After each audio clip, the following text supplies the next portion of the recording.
شاركوا 52 دولة من ضمنها العراق أكيد ب 852 عمل تقريبا، وفازوا أجانب بالمراكز الثلاثة الأولى بقسم البورتريه، وعراقيين وعرب بالرسومات الباقية. من اللي صوت لهاي الرسومات؟ بيت الكاريكاتير العراقي هو أعلن عن المسابقة بمناسبة يوم الكاريكاتير العراقي سنة 93 إلى دورة الفنان المرحوم طالب مكي.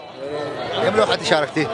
أنا شاركت بلوحتين، بورتريه للفنان طالب مكي ولوحة عن قضية المحتوى الهابط.